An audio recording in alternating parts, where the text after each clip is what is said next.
ಇಲ್ಲಿ ಬಂದವರಿಗೆಲ್ಲ ತುಂಬ ಒಳ್ಳೆಯದಾಗುತ್ತೆ. ತುಂಬ ಏನು ಅಂದ್ಕೊಂಡ್ರೂ ನಡೆಯುತ್ತೆ. ಅಲ್ಲಿ ಈಶ್ವರನ ಮುಂದೆ ಮೇಲೆ ಒಂದು ಮೀನಿದೆ ನೋಡಿ, ಅದು ಕೆಳಗಡೆ ನಿಂತ್ಕೊಂಡು ಏನೇ ಕೇಳಿದ್ರು ಅದು ನೆರವೇರುತ್ತೆ ಅಂತ ನಂಬಿಕೆ ಜನರಿಗೆ. ಶಿವನಿಗೆ ಮೆಚ್ಚಿದ ಭಕ್ತರಲ್ಲಿ ತಿರುನೀಲಕಂಠ ಪ್ರಖ್ಯಾತಿ ಹೊಂದಿದೆ. ಶಿವನಿಗೆ ತಾನು ಮಣ್ಣಿನಿಂದ ಮಾಡಿರುವ ಕಲಾಕೃತಿಯಾದ ಕನ್ನಡಿಯನ್ನು ಅರ್ಪಿಸ್ತಾನೆ. ರಾತ್ರಿ ವೇಳೆಯಲ್ಲಿ ಮನೆ ಹೊಸರಿಂದಾಚೆ ಇರೋ ಪ್ರಾಣಿಗಳನ್ನು, ಮನುಷ್ಯರನ್ನು ಬಲಿ ಪಡ್ಕೋತಿದ್ದಂತೆ. ಯಾವ ಸಪ್ತರ್ಷಿಗಳಿಗೆ ಅನುಕೂಲ ಮಾಡಿ ಅವರ ವರನ್ನು ಸಾಧನೆ ಮಾಡಿದ್ರಿಂದ ಇದಕ್ಕೆ ಸಪ್ತರ್ಷಿ ಕ್ಷೇತ್ರ ಅಂತ ಕೂಡ ಹೆಸರು. ಎಲ್ಲ ಕಡೆ ದೇವಿಗೆ ನೇರ ದೃಷ್ಟಿ ಇರ್ತದೆ, ಆದರೆ ದೇವಿನೇ ಶ್ರೀಚಕ್ರ ನೋಡ್ತಕ್ಕಂಥ ಭಾಳ ವಿಶಿಷ್ಟ. ಇಲ್ಲಿ ಸಂತಾನ ಭಾಗ್ಯ ಇಲ್ಲೇ ಇರ್ತಕ್ಕಂಥವ್ರು, ವಿವಾಹ ಭಾಗ್ಯ ಇಲ್ಲೇ ಇರ್ತಕ್ಕಂಥವ್ರು, ಮತ್ತು ಯಾವ ಒಂದು ನಾವು ಬ್ಲ್ಯಾಕ್ ಮ್ಯಾಜಿಕ್ ಅಂತ ಏನು ನಾವು ಫೀಲ್ ಮಾಡ್ತೇವೆ ಅವೆಲ್ಲವೂ ಕೂಡ ಈ ಜಾಗದಲ್ಲಿ ಪರಿಹಾರವಾಗ್ತಕ್ಕಂಥ ಜಾಗ. ಆದ್ದರಿಂದ ಈ ಕ್ಷೇತ್ರಕ್ಕೆ ಶಿಲಾಭೇದಿ ಕ್ಷೇತ್ರ, ಸಪ್ತರ್ಷಿ ಕ್ಷೇತ್ರ ಅಂತ ನಾವು ಕರಿತೀವಿ. ಹಾಯ್ ಹಲೋ ನಮಸ್ಕಾರ, ನಾನು ನಿಮ್ಮ ವಿಷ್ಣು, ಇದು ನಿಮ್ಮ ವಿಷ್ಣು ಪುರಾಣ. ಇವತ್ತು ನಾವು ಶಿವನ ಸಮುದ್ರದ ಬಳಿ ಇರೋ 1200 ವರ್ಷಗಳಷ್ಟು ಹಳೆಯ ದೇವಸ್ಥಾನವಾದಂತಹ ಶ್ರೀಚಕ್ರ ಸಹಿತ ಶ್ರೀ ಪ್ರಸನ್ನ ಮೀನಾಕ್ಷಿ ಹಾಗೂ ಸೋಮೇಶ್ವರನ ದೇವಸ್ಥಾನಕ್ಕೆ ಬಂದಿದ್ದೀವಿ. ಈ ದೇವಸ್ಥಾನದ ವಿಶೇಷತೆ ಏನು, ಪುರಾಣ ಏನು, ಎಲ್ಲವನ್ನು ಈ ವಿಡಿಯೋದಲ್ಲಿ ತಿಳ್ಕೊಳ್ಳೋಣ. ಅದಕ್ಕಿಂತ ಮುಂಚೆ ನಮ್ಮ ಚಾನಲ್ಗೆ ಸಬ್ಸ್ಕ್ರೈಬ್ ಆಗಿಲ್ಲ ಅಂತಂದರೆ ದಯವಿಟ್ಟು ಸಬ್ಸ್ಕ್ರೈಬ್ ಆಗಿ. ಸರಿ, ಬನ್ನಿ ನೋಡ್ಕೊಬರೋಣ.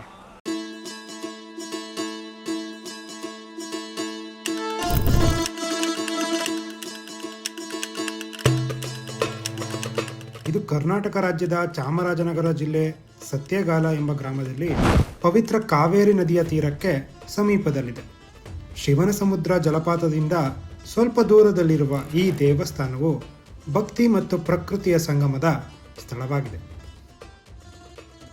ಶೈವ ವೈಷ್ಣವ ಕ್ಷೇತ್ರಗಳಲ್ಲಿ ಶಿವನ ಸಮುದ್ರವು ಒಂದು ವಿಶೇಷ ರಮ್ಯ ಭಕ್ತಿಯ ತಾಣವಾಗಿದೆ. ಪೂರ್ವದಲ್ಲಿ ಈ ಕುಗ್ರಾಮ ಹಿಂದೆ ವಿಷಸರ್ಪ ಜಂತುಗಳಿಂದ, ಕ್ರೂರ ಮೃಗಗಳಿಂದ ಕೂಡಿದ ಜನನಿಬಿಡ ಅರಣ್ಯ ಪ್ರದೇಶವಾಗಿತ್ತು ಅಂತ ಹೇಳ್ತಾರೆ. ಈ ಕಾಡಾಗಿದ್ದ ದ್ವೀಪಕ್ಕೆ ಅಭಿವೃದ್ಧಿ ಚಾಲನೆ ಕೊಟ್ಟವರು ಗಂಗರು, ಚೋಳರು, ಪಲ್ಲವರು.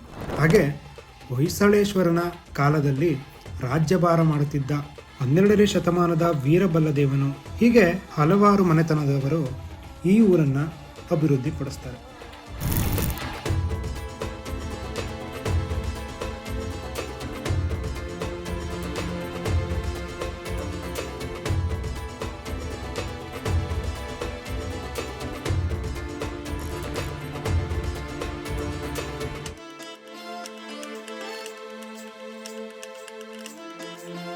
ನಾವು ದೇವಾಲಯಕ್ಕೆ ಪ್ರವೇಶ ಮಾಡ್ತಿದ್ದಂತೆ ನಮಗೆ ಎದುರಾಗುವುದು ಶ್ರೀ ಸೋಮೇಶ್ವರನ ವಿಮಾನ ಗೋಪುರ ಹಾಗೂ ಪ್ರತ್ಯೇಕ ಆಲಯದ ಚಂಡಿಕೇಶ್ವರ.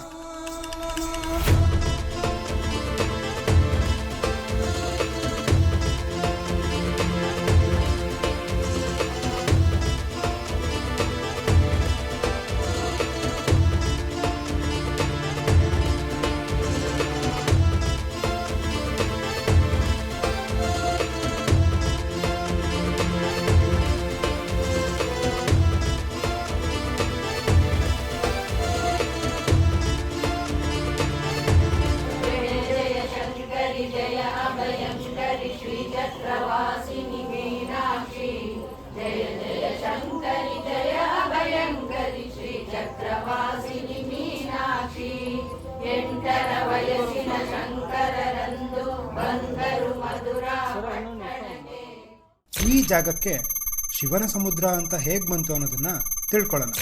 ಶಿವನಿಗೆ ಮೆಚ್ಚಿದ ಭಕ್ತರಲ್ಲಿ ತಿರುನೀಲಕಂಠ ಪ್ರಖ್ಯಾತಿ ಹೊಂದಿದವನು. ಈತನ ವೃತ್ತಿ ಕುಂಬಾರತನ. ಅದರಲ್ಲಿಯೇ ಸತ್ಯ, ಶ್ರದ್ಧೆ, ನಂಬಿಕೆಯಿಂದ ಶಿವನನ್ನು ಕಂಡವನಾಗಿ ಶಿವನಾಮದಿಂದಲೇ ಮುಕ್ತಿಯನ್ನು ಹೊಂದಿದ ಮಹಾಜ್ಞಾನಿ ಹಾಗೂ ಸಿದ್ಧಿಪುರುಷ. ತನ್ನ ನೆಚ್ಚಿನ ದೇವನಿಗೆ ಕಾಣಿಕೆಯನ್ನು ಅರ್ಪಿಸಲು ಯೋಚಿಸಿ ಮಣ್ಣಿನಿಂದಲೇ ಅದ್ಭುತವಾದ ಕಲಾಕೃತಿ ಮಣ್ಣಿನ ದರ್ಪಣ ಅಂದರೆ ಕನ್ನಡಿಯನ್ನು ರಚಿಸಿ ಒಮ್ಮೆ ಕೈಲಾಸ ಪರ್ವತಕ್ಕೆ ತೆರಳಿ ಶಿವನಿಗೆ ತಾನು ಮಣ್ಣಿನಿಂದ ಮಾಡಿರುವ ಕಲಾಕೃತಿಯಾದ ಕನ್ನಡಿಯನ್ನು ಅರ್ಪಿಸ್ತಾನೆ. ಶಿವನಾದರೂ ತನ್ನ ಭಕ್ತಿಯಿಂದ ವಿಶಿಷ್ಟ ಕಲಾಕೃತಿಯನ್ನು ಸ್ವೀಕರಿಸಿ ಆ ಮಣ್ಣಿನ ಕನ್ನಡಿಯನ್ನು ನೋಡಿ ಆಸ್ವಾದಿಸಿ ಆನಂದಪಟ್ಟು ಭಕ್ತನನ್ನು ಅನುಗ್ರಹಿಸುವ ಸಂದರ್ಭದಲ್ಲಿ ಸಹಜವಾಗಿ ಸೌಂದರ್ಯವತಿಯಾದ ಪಾರ್ವತಿಯೊಂದಿಗೆ ಮಾತುಕತೆಗಳು ಬೆಳೆದು ಮಣ್ಣಿನಿಂದ ಮಾಡಿದ ಕನ್ನಡಿ ಎಂದರೇನು, ಅದರಲ್ಲಿ ಸೌಂದರ್ಯವನ್ನು ಅಳೆಯುವುದೆಂದರೇನು ಎಂದು ರೂಪದ ವಿಚಾರದಲ್ಲಿ ಅಪಾಸ್ಯ ಉಂಟಾಗಿ ಪರಸ್ಪರ ನಿಂದನೆಗೆ ಗುರಿಯಾಗಲು ಕಾರಣ ಆಯಿತು. ಶಿವನು ಎಷ್ಟೇ ವಿಧವಾಗಿ ದೇವಿಯನ್ನು ಸಂತೈಸಿದರೂ ದೇವಿಯು ಚಿತ್ತಗೊಳ್ಳಲಿಲ್ಲ. ಕಡೆಗೆ ರೂಪದ ವಿಚಾರದಲ್ಲಿ ಭಕ್ತನನ್ನು ತನ್ನನ್ನು ಅಪಮಾನಗೊಳಿಸಿದ ಕಾರಣ ದೇವಿಗೆ ಭೂಲೋಕದಲ್ಲಿ ನರಮಾಂಸ ಭಕ್ಷಕಿಯಾಗಿ ಕುರೂಪದಿಂದ ಕಾಳಿ ರೂಪದಲ್ಲಿ ಜನ್ಮ ತಾಳುವಂತೆ ಶಿವ ಶಾಪವನ್ನು. ಆಗ ದೇವಿಯು ನರಭಕ್ಷಕಿಯಾಗಿ ಕುರೂಪದಿಂದ ಕಾಳಿ ರೂಪದಲ್ಲಿ ಈ ಶಿಲಾಭೇದ ಕ್ಷೇತ್ರವಾದ ಸಪ್ತರ್ಷಿಗಳ ತಪೋನಾಡಿನಲ್ಲಿ ಸಂಚಾರ ಮಾಡ್ತಾ ರಾತ್ರಿ ವೇಳೆಯಲ್ಲಿ ಮನೆ ಹೊಸರಿಂದಾಚೆ ಇರೋ ಪ್ರಾಣಿಗಳನ್ನು ಮನುಷ್ಯರನ್ನು ಬಲಿ ಪಡ್ಕೋತಿದ್ದಂತೆ. ಶಿವೆಗೆ ತನ್ನ ತಪ್ಪಿನ ಅರಿವಾಗಿ ಶಾಪ ವಿಮೋಚನೆಗೆ ದಾರಿ ತೋರುವಂತೆ ಪ್ರಾರ್ಥಿಸಲು ಶಿವನು ಬಾಲಬ್ರಹ್ಮಚಾರಿಯಾಗಿ ಭೂಲೋಕದಲ್ಲಿ ಈ ಕ್ಷೇತ್ರಕ್ಕೆ ಬಂದಾಗ ಶಾಪ ವಿಮೋಚನೆಯಾಗುವುದೆಂದು ಅನುಗ್ರಹಿಸಿದನಂತೆ. ಒಮ್ಮೆ ಶಿವನ ಅಪರಾವತಾರವಾದ ಬಾಲಶಂಕರಾಚಾರ್ಯರು ಈ ಕ್ಷೇತ್ರಕ್ಕೆ ಬಂದಾಗ ಸಂಜೆ ವೇಳೆಯಾಗಿತ್ತು. ಶಿವನ ಸಮುದ್ರದ ಅಂದಿನ ಗ್ರಾಮಸ್ಥರು ಬಾಲಶಂಕರನನ್ನು ಕಂಡು ರಾತ್ರಿಯಲ್ಲಿ ಕಾಳಿ ಸಂಚಾರವಿರೋದ್ರಿಂದ ಬಾಲಕರಾದ ತಮ್ಮನ್ನು ಭಕ್ಷಿಸಬಹುದೆಂದು ತಾವು ರಾತ್ರಿ ಇಲ್ಲಿಯೇ ತಂಗಿದ್ದು ಸೂರ್ಯೋದಯವಾದ ಮೇಲೆ ಪ್ರಯಾಣ ಬೆಳೆಸುವಂತೆ ಹಾಗೂ ಕಾಳಿಯ ಉಪಟಳದಿಂದ ತಮಗೆ ಪಾರಾಗಲು ಮುಕ್ತಿ ಮಾರ್ಗವನ್ನು ಅನುಗ್ರಹಿಸಬೇಕೆಂದು ಪ್ರಾರ್ಥನೆ ಮಾಡ್ಕೋತಾರೆ. ಗ್ರಾಮಸ್ಥರ ಕರೆಗೆ ಹೋಗೊಟ್ಟು ಬಾಲಶಂಕರರು, ನಾನು ದೇವಿಯ ದರ್ಶನಕ್ಕೆ ಬಂದಿದ್ದೀನಿ, ಇನ್ನು ನೀವು ಯಾರು ಭಯಪಡಬೇಕಾಗಿಲ್ಲ ಅಂತ ಸಂತೈಸ್ತಾರೆ. ಆಗ ರಾತ್ರಿಯ ಸಮಯದಲ್ಲಿ ಕಾಳಿ ಸಂಚಾರ ನಡೆದು ಮಂಟಪವೊಂದರಲ್ಲಿ ತಂಗಿದ್ದ ಶಂಕರಾಚಾರ್ಯರ ಬಳಿ ಬಂದಾಗ ದೇವಿಯ ಅತ್ಯಂತ ಕ್ರೂರ ರೂಪವನ್ನು ಕಂಡು ಶಂಕರರು ದೇವಿಯ ವಿಶೇಷ ಶ್ಲೋಕಗಳನ್ನು ಮಂತ್ರಗಳನ್ನು ಪಠಿಸುತ್ತಾ ದೇವಿಯ ಕ್ರೂರತ್ವವನ್ನೆಲ್ಲ ಭೂಪ್ರಸ್ತಾರವೆಂಬ ಶ್ರೀಚಕ್ರದಲ್ಲಿ ಆಕರ್ಷಣೀಯ ರೇಖೆಗಳನ್ನು ರಚಿಸಿ ಆಕಾರದಿಂದ ಶಕಾರಗಳವರೆಗೆ ಇರುವ ಬೀಜಾಕ್ಷರಗಳನ್ನು ರಚಿಸಿ ಶ್ರೀಚಕ್ರದಲ್ಲಿ ದಿಗ್ಬಂಧನ ಮಾಡಿ ದೇವಿಯ ಶಾಪ ವಿಮೋಚನೆಗೊಳಿಸ್ತಾರೆ ಅಂತ ಹೇಳ್ತಾರೆ.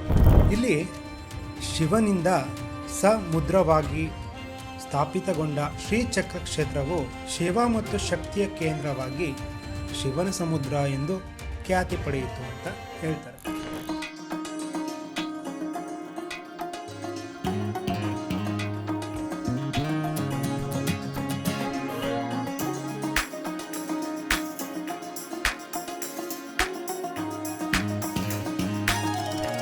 ಹಾಗೆಯೇ ಶ್ರೀ ಸೋಮೇಶ್ವರ ಸ್ವಾಮಿಯು ಅನಾದಿ ಕಾಲದಿಂದಲೂ ಋಷಿಮುನಿಗಳಿಂದ ಚಂದ್ರನಿಂದ ಆರಾಧನೆಗೊಂಡ ದೈವವಾಗಿರುತ್ತದೆ. ಸೋಮದತ್ತನೆಂಬ ಮುನಿಯು ಅನೇಕ ವರ್ಷಗಳ ಕಾಲ ಈ ಕ್ಷೇತ್ರದಲ್ಲಿ ಕಾವೇರಿಯಲ್ಲಿ ಮಿಂದು ಸಂತಾನ ಭಾಗ್ಯಕ್ಕಾಗಿ ತಪಗೈದನು. ಸೋಮದತ್ತ ಮುನಿಯ ತಪಸ್ಸಿಗೆ ಮೆಚ್ಚಿದ ಈಶ್ವರ ಇಲ್ಲಿ ಪ್ರತ್ಯಕ್ಷನಾಗಿ ಆತನಿಗೆ ಸಂತಾನ ಅನುಗ್ರಹ ಮಾಡಿದ ಸಂತಾನ ಫಲಪ್ರದ ಕ್ಷೇತ್ರವಾಗಿ ಸೋಮೇಶ್ವರ ಎಂದು ಹೆಸರು ಪಡೆಯಿತು. ಹಾಗೆಯೇ ಚಂದ್ರನಿಗೆ ಶಾಪ ವಿಮೋಚನೆ ಮಾಡಿದಂಥ ಕ್ಷೇತ್ರ ಕೂಡ ಇದು.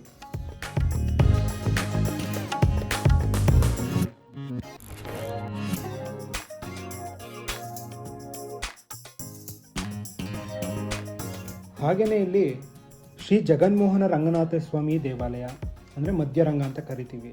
ಹಾಗೆಯೇ ಆದಿಶಕ್ತಿ ಮಾರಮ್ಮನ ದೇವಾಲಯ, ಇನ್ನು ಹಲವಾರು ದೇವಾಲಯಗಳು ಈ ಶಿವನ ಸಮುದ್ರದಲ್ಲಿದೆ. ನಮಸ್ತೆ, ನಾನು ಕೊಳ್ಳೇಗಾಲದ ರಾಜರಾಜೇಶ್ವರಿ ಮಹಿಳಾ ಸಮಾಜದಿಂದ ಅಧ್ಯಕ್ಷಿಣಿಯಾಗಿ ಇಲ್ಲಿಗೆ ಬಂದಿದ್ದೇನೆ. ನನ್ನ ಹೆಸರು ಜಯಲಕ್ಷ್ಮಿ ಅಂತ. ಇಲ್ಲಿಯ ವಿಶೇಷ ಅಂತಂದರೆ ಶ್ರೀಚಕ್ರ. ಇದು ಹಿಂದೆ ನಮಗೆಲ್ಲ ಗೊತ್ತಿರಲಿಲ್ಲ. ಅದು ಯಾವಾಗ ಟಿ ವಿನಲ್ಲಿ ಸ್ವಲ್ಪ ಪ್ರಸಾರ ಆಯಿತು ಆವಾಗ ಎಲ್ರಿಗೂ ಪರಿಚಯ ಆಯಿತು. ಇಲ್ಲಿ ಬಂದವರಿಗೆಲ್ಲ ತುಂಬ ಒಳ್ಳೆಯದಾಗುತ್ತೆ. ತುಂಬ ಏನು ಅಂದ್ಕೊಂಡ್ರೂ ನಡೆಯುತ್ತೆ. ಅಲ್ಲಿ ಈಶ್ವರನ ಮುಂದೆ ಮೇಲೆ ಒಂದು ಮೀನಿದೆ ನೋಡಿ, ಅದು ಕೆಳಗಡೆ ನಿಂತ್ಕೊಂಡು ಏನೇ ಕೇಳಿದ್ರು ಅದು ನೆರವೇರುತ್ತೆ ಅಂತ ನಂಬಿಕೆ ಜನರಿಗೆ. ಓಂ ಶುದ್ಧ ಸ್ಫಟಿಕ ಸಂಕಾಶಂ ಶುದ್ಧ ವಿದ್ಯಾ ಪ್ರದಾಯಕಂ ಶುದ್ಧಂ ಪೂರ್ಣಂ ಸದಾನಂದಂ ಸದಾಶಿವಮಹಂ ಭಜೆ. ಕರ್ನಾಟಕದಲ್ಲಿ ಈ ಒಂದು ಶಿವನ ಸಮುದ್ರ ಅಂತಕ್ಕಂಥ ಭಾಳ ವಿಶಿಷ್ಟವಾಗಿರ್ತಕ್ಕಂಥ ಕ್ಷೇತ್ರ. ಈ ಕ್ಷೇತ್ರಕ್ಕೆ ಆದಿರಂಗ, ಮಧ್ಯರಂಗ, ಅಂತ್ಯರಂಗ ಅಂತ ಕೂಡ ಕರೀತಾರೆ. ಈ ಕ್ಷೇತ್ರಕ್ಕೆ ಒಂದೊಂದು ಹೆಸರೇನಪ್ಪ ಅಂತಂದರೆ ಶಿಲಾಭೇದಿ ಕ್ಷೇತ್ರ ಅಂತ ಹೆಸರು. ಯಾಕೆಂದರೆ ಹಿಂದೆ ಏನಾಗ್ತದೆ ಅಂತಂದರೆ ಸಪ್ತಋಷಿಗಳು ಒಮ್ಮೆ ಒಂದು ಈಶ್ವರನ ವರವನ್ನು ಕೇಳ್ತಾರೆ. ನಮ್ಮ ಮುಂದೆ ಗಂಗೆ ಏಕಕಾಲದಲ್ಲಿ ಪ್ರವಾಹ ಮಾಡಬೇಕು ಅಂತಕ್ಕಂಥ ವಿಚಾರವನ್ನು ಹೇಳಿದಾಗ ಭಕ್ತನಾಗಿರ್ತಕ್ಕಂಥ ಈಶ್ವರ ತಥಾಸ್ತು ಅಂತೇಳಿ ವರವನ್ನು ಕೊಡ್ತಾನೆ. ಆಗ ಮತ್ತೆ ಜನಗಳಿಗೆ ಒಂದು ಪ್ರಶ್ನೆ ಬರ್ತದೆ, ಉತ್ತರದಲ್ಲಿರ್ತಕ್ಕಂಥ ಗಂಗೆ ತಕ್ಷಣ ಬರೋಕ್ಕೆ ಹೇಗೆ ಸಾಧ್ಯತೆ ಇದೆ ಅಂತ ಹೇಳಿ. ಯಾವಾಗ ಅಗಸ್ತ್ಯ ಋಷಿಗಳು ತಮ್ಮ ಕಮಂಡದಲ್ಲಿ ಆ ಗಂಗೆಯನ್ನು ತಂದು ಕವೇರ ಮುನಿ ಅಂತಕ್ಕಂಥ ಭಾಗಮಂಡಲದಿಂದ ಹರಿಯೋಕ್ಕೆ ಅವಕಾಶ ಮಾಡಿಕೊಡ್ತಾರೆ. ಹಾಗಾಗಿ ಮಹಾಗಣಪತಿ ಕಾಗೆ ರೂಪದಲ್ಲಿರ್ತಕ್ಕಂಥ ಆ ಒಂದು ಕಮಂಡಲಿರ್ತಕ್ಕಂಥ ನೀರನ್ನು ಹರಿಯೋಕ್ಕೆ ಅವಕಾಶ ಮಾಡಿಕೊಟ್ಟಿದ್ದರಿಂದ ಆ ಗಂಗೆಗೆ ಕಾವೇರಿ ಅಂತ ಹೆಸರಾಗ್ತದೆ. ಆ ಕಾವೇರಿ ನದಿ ಇಲ್ಲಿ ದ್ವೀಪವಾಗಿ ಹರಿತಕ್ಕಂಥ ಭಾಳ ವಿಶೇಷ. ಮತ್ತು ನಾವು ಆದಿರಂಗ ಅಂತ್ಯರಂಗದಲ್ಲಿ ನಾವು ಯಾವುದೇ ವಿಧವಾದ ಕಾಣದೇ ಇದ್ದರೂ ಕೂಡ ಈ ಮಧ್ಯರಂಗದಲ್ಲಿ ತಾಯಿ 7 ಬಾಗಿಲಾಗಿ ಹರಿತಕ್ಕಂಥ ಭಾಳ ವಿಶೇಷ. ಅದಕ್ಕೆ ಶಿಲಾಭೇದಿ ಕ್ಷೇತ್ರ ಅಂತ ಹೆಸರಾಗ್ತದೆ. ಯಾವ ಸಪ್ತರ್ಷಿಗಳಿಗೆ ಅನುಕೂಲ ಮಾಡಿ ಅವರ ವರನ್ನು ಸಾಧನೆ ಮಾಡಿದ್ರಿಂದ ಇದಕ್ಕೆ ಸಪ್ತರ್ಷಿ ಕ್ಷೇತ್ರ ಅಂತ ಕೂಡ ಹೆಸರು. ಅದಲ್ಲದೆ ಈ ದೇವಿಗೆ ವಿಶೇಷವಾಗಿ ಶಂಕರಾಚಾರ್ಯರು ಮಾಡಿರ್ತಕ್ಕಂಥ ಶ್ರೀಚಕ್ರ ಇರತಕ್ಕಂಥದ್ದು. ಈ ಶ್ರೀಚಕ್ರದಲ್ಲಿ ಎಲ್ಲ ಕಡೆ ದೇವಿಗೆ ನೇರ ದೃಷ್ಟಿ ಇರ್ತದೆ, ಆದರೆ ದೇವಿನೇ ಶ್ರೀಚಕ್ರ ನೋಡ್ತಕ್ಕಂಥ ಭಾಳ ವೈಶಿಷ್ಟ್ಯ ಇಲ್ಲಿ. ಮತ್ತು ಈ ದೇವಸ್ಥಾನಕ್ಕೆ ಪೂರ್ವಕ್ಕೆ ಮತ್ತು ಪಶ್ಚಿಮಕ್ಕೆ 2 ಕಡೆಯೂ ಇರತಕ್ಕಂಥದ್ದು. ಯಾಕೆಂದರೆ ನಾನು ಈಗಾಗಲೇ ಹೇಳಿದಂತೆ ಕಾವೇರಿ ನದಿ ಎರಡೂ ಕಡೆ ಹರಿತಕ್ಕಂಥದ್ದಾದ್ದರಿಂದ ಸೂರ್ಯ ಅಸ್ತಮ ಮತ್ತು ಉದಯ ಎರಡೂ ಟೈಮಲ್ಲಿ ಆ ಈಶ್ವರನ ದರ್ಶನ ಮಾಡ್ತಕ್ಕಂಥದ್ದು. ಮತ್ತು ಯಾವ ಸಪ್ತರ್ಷಿಗಳು ಈ ದೇವಿ ಬಂದು ದರ್ಶನ ಮಾಡೋಕ್ಕೆ ಅವಕಾಶ ಆದ್ದರಿಂದ ಇಲ್ಲಿ ನಂದೀಶ್ವರ ಬಂದು ಸೈಡಲ್ಲಿರ್ತಕ್ಕಂಥ ನಾವು ಕಾಣ್ಬೋದು ಈಶ್ವರನ ಎದುರುಗಡೆ. ಮತ್ತು ಮಹಾವಿಷ್ಣು ಮತ್ಸ್ಯ ರೂಪದಲ್ಲಿ ಇಲ್ಲಿ ಅನುಗ್ರಹ ಮಾಡ್ತಿರ್ತಕ್ಕಂಥದ್ದರಿಂದ ಅಮೃತ ಕಲಶವನ್ನು ಇಲ್ಲಿ ಸ್ಥಾಪನೆ ಮಾಡಿದ್ದಾರೆ ಅಂತಕ್ಕಂಥದ್ದನ್ನು ನಾವು ಈ ದೇವಾಲಯ ಸುತ್ತ ಇರತಕ್ಕಂಥ ಒಂದು ವೀಕ್ಷಣೆ ಮಾಡಿದಾಗ ಎಲ್ಲವೂ ಕೂಡ ಒಂದು ಅಮೃತ ಕಲಶದ ಚಿಹ್ನೆಗಳು ನಾವು ಕಾಣ್ತೀವಿ. ಅದೇ ರೀತಿಯಾಗಿ ಆದಿಶಂಕರಾಚಾರ್ಯರು ಇಲ್ಲಿ ದೇವಿಯ ಒಂದು ಕ್ರೂರತ್ವವನ್ನು ಶಾಂತ ರೂಪಕ್ಕೆ ಮಾಡೋಕ್ಕೋಸ್ಕರವಾಗಿ ಸುಮಾರು 18 ಇಂಚ್ ಇರತಕ್ಕಂಥ ಒಂದು ಶ್ರೀಚಕ್ರವನ್ನು ಸಾಲಿಗ್ರಾಮ ಶ್ರೀಚಕ್ರವನ್ನು ಸ್ಥಾಪನೆ ಮಾಡಿ ಅಕಾರದಿಂದ ಕ್ಷಕಾದವರೆಗೆ ಸಂಪೂರ್ಣ ಬೀಜಾಕ್ಷರ ಬರೆದು ದೇವಿನ ಆಕರ್ಷಣೆ ಮಾಡಿರ್ತಕ್ಕಂಥ ಜಾಗ. ಹಾಗಾಗಿ ದೇವಿ ಮುಂದೆ ಬಲಿಪೀಠ ಆಗಲಿ ಸಿಂಹವಾಹನ ಆಗಲಿ ಯಾವುದೂ ಇರೋದಿಲ್ಲ. ವಿಶೇಷವಾಗಿ ಶಮಿ ವೃಕ್ಷ ಇರತಕ್ಕಂಥದ್ದಾದ್ದರಿಂದ ಯಾವ ರಾಜ ಮಹಾರಾಜರು ಆ ಶಮಿ ವೃಕ್ಷಕ್ಕೆ ಪೂಜೆ ಮಾಡಿ ವಿಜಯವನ್ನು ಪ್ರಾಪ್ತಿ ಹೊಂದೋರು, ಹಾಗೆ ಇಲ್ಲಿ ಸಂತಾನ ಭಾಗ್ಯ ಇಲ್ಲೇ ಇರ್ತಕ್ಕಂಥವ್ರು, ವಿವಾಹ ಭಾಗ್ಯ ಇಲ್ಲೇ ಇರ್ತಕ್ಕಂಥವ್ರು, ಮತ್ತು ಯಾವ ಒಂದು ನಾವು ಬ್ಲ್ಯಾಕ್ ಮ್ಯಾಜಿಕ್ ಅಂತ ಏನು ನಾವು ಫೀಲ್ ಮಾಡ್ತೇವೆ ಅವೆಲ್ಲವೂ ಕೂಡ ಈ ಜಾಗದಲ್ಲಿ ಪರಿಹಾರವಾಗ್ತಕ್ಕಂಥ ಜಾಗ. ಆದ್ದರಿಂದ ಈ ಕ್ಷೇತ್ರಕ್ಕೆ ಮಧ್ಯರಂಗ, ಶ್ರೀವರಪುರ, ಶಿಲಾಭೇದಿ ಕ್ಷೇತ್ರ, ಸಪ್ತರ್ಷಿ ಕ್ಷೇತ್ರ ಅಂತ ನಾವು ಕರಿತೀವಿ. ಇಲ್ಲಿ ಹಿಂದೆ 1978ರಲ್ಲಿ ಇಂದಿರಾ ಗಾಂಧಿಯವರು ಕೂಡ ಸಮಸ್ಯೆಲಿದ್ದಾಗ ಪುರಿ ಜಗದ್ಗುರುನ ಹೋಗಿ ಸಂಕಲ್ಪ ಮಾಡಿದಾಗ ಅವ್ರು ಹೇಳ್ತಾರೆ, ಈ ಥರ ಕಾವೇರಿ ತೀರತಕ್ಕಂಥ ಶ್ರೀಚಕ್ರ ದೇವಸ್ಥಾನ ನೀನು 3 ದಿನ ವಾಸ ಮಾಡಿ ಆ ದೇವಿಯನ್ನು ದರ್ಶನ ಮಾಡಿ ಪ್ರಾರ್ಥನೆ ಮಾಡಿಕೊಂಡ್ರೆ ನಿಮಗೆ ಮತ್ತೆ ಅನುಕೂಲ ಆಗ್ತದೆ ಅಂತ ಹೇಳಿ. ಹಾಗಾಗಿ ಇಲ್ಲಿ ಬಂದು 1978ರಲ್ಲಿ ಅವಾಗ ದೇವರಾಜ ಅವರು ಮುಖ್ಯಮಂತ್ರಿ ಆಗಿರ್ತಕ್ಕಂಥ ಒಂದು ಸಂದರ್ಭ. ಇಲ್ಲಿ ಇಂದಿರಾ ಗಾಂಧಿಯವರು ಕೂಡ 3 ದಿನ ಬಂದು ಇದೇ ನಾವು ಕಾಣ್ತಿರ್ತಕ್ಕಂಥ ಒಂದು ಲತಾ ಮಂಟಪದಲ್ಲಿ 3 ದಿನ ದೇವಿ ಸೇವನೆ ಮಾಡಿ ಆ ದೇವಿನ ಪ್ರಾರ್ಥನೆ ಮಾಡಿಕೊಂಡ ನಂತರದಲ್ಲಿ ಕ್ಷೇತ್ರದಲ್ಲಿ ಯಾವುದಾದ್ರು ಜಾಗವನ್ನು ಸೆಲೆಕ್ಟ್ ಮಾಡಿಕೊಂಡೆ ಮತ್ತೆ ಅಧಿಕಾರ ಸಿಗ್ತದೆ ಅಂತ ಹೇಳಿ. ಹಾಗಾಗಿ ಈ ಶಂಕರಾಚಾರ್ಯ ಅನುಗ್ರಹ ಮಾಡಿರ್ತಕ್ಕಂಥ ಶ್ರೀಚಕ್ರದ ಒಂದು ಪ್ರಭಾವದಿಂದಾಗಿ ಚಿಕ್ಕಮಗಳೂರನ್ನ ಅವ್ರು ಸೆಲೆಕ್ಟ್ ಮಾಡಿಕೊಂಡು ಮತ್ತೆ 2 ತಿಂಗಳಲ್ಲಿ ಪ್ರಧಾನಮಂತ್ರಿ ಆಗಿರ್ತಕ್ಕಂಥ ಯೋಗ ಕೂಡ ಇದೆ. ಹಾಗಾಗಿ ಈ ದೇವಸ್ಥಾನಕ್ಕೆ ಬರ್ತಕ್ಕಂಥ ಎಲ್ಲ ಭಕ್ತಾದಿಗಳಿಗೂ ಅವರವರ ಕೋರಿಕೆ ಏನಿದೆ ಅವೆಲ್ಲವೂ ಕೂಡ ತಾಯಿ ಅಂತಕ್ಕಂಥದ್ದು. ಯಾಕೆಂದರೆ ಮದರ್ಗೂ ಅದರಿಗೂ ಏನಪ್ಪ ವ್ಯತ್ಯಾಸ ಅಂತಂದರೆ ಅದರ್ ಅಂತಂದರೆ ಬೇರೆಯವರಾಗ್ಬಿಡ್ತಾರೆ, ಆದರೆ ಮದರ್ ಅಂತಕ್ಕಂಥದ್ದು ಪ್ರತಿ ಪ್ರಾಣಿ ವಸ್ತುಗಳನ್ನ ನಾವು ಕಾಣ್ತೀವಿ. ಹಾಗಾಗಿ ಯಾರೇ ಸಂಕಷ್ಟಗಳಿಂದ ಬಂದರೂ ಕೂಡ ತಾಯಿ ಯಾವ ರೀತಿ ಅನುಗ್ರಹ ಮಾಡ್ತಾಳೆ ಅದೇ ರೀತಿಯಾಗಿ ಎಲ್ಲರ ಕಷ್ಟ ಕಾರ್ಪಣ್ಯ ದೇವಿ ಅನುಗ್ರಹ ಮಾಡ್ತಕ್ಕಂಥ ಜಾಗ. ಆದ್ದರಿಂದ ಈ ಕ್ಷೇತ್ರಕ್ಕೆ ಶ್ರೀವರಪುರ ಕ್ಷೇತ್ರ, ಶಿವನಿಂದ ಅಂದರೆ ಶಿವನ ಅಂಶವಾಗಿರ್ತಕ್ಕಂಥ ಶಂಕರಾಚಾರ್ಯ ಶ್ರೀಚಕ್ರ ಸ್ಥಾಪನೆ ಮಾಡೋದ್ರಿಂದ ಶಿವನ ಸಮುದ್ರ ಅಂತ ಹೇಳಿ ಹೆಸರಾಗ್ತದೆ. ಇದು ದ್ವೀಪವಾಗಿರ್ತಕ್ಕಂಥದ್ದು. ಇಲ್ಲಿ ಬಂದು ಯಾರೇ ಬಂದು ಪ್ರಾರ್ಥನೆ ಮಾಡಿಕೊಂಡು ಕೂಡ ಅವರ ಕೋರಿಕೆಗಳು ಆದಷ್ಟು ಸಿದ್ಧಿ ಆಗ್ತದೆ ಅಂತಕ್ಕಂಥದ್ದು ಭಾಳ ಪ್ರಮುಖವಾಗಿರ್ತಕ್ಕಂಥ ವಿಚಾರ. ಸರ್ವೇ ಜನಾಃ ಸುಖಿನೋ ಭವಂತು, ಸಮಸ್ತ ಸನ್ಮಂಗಳಾನಿ ಭವಂತು.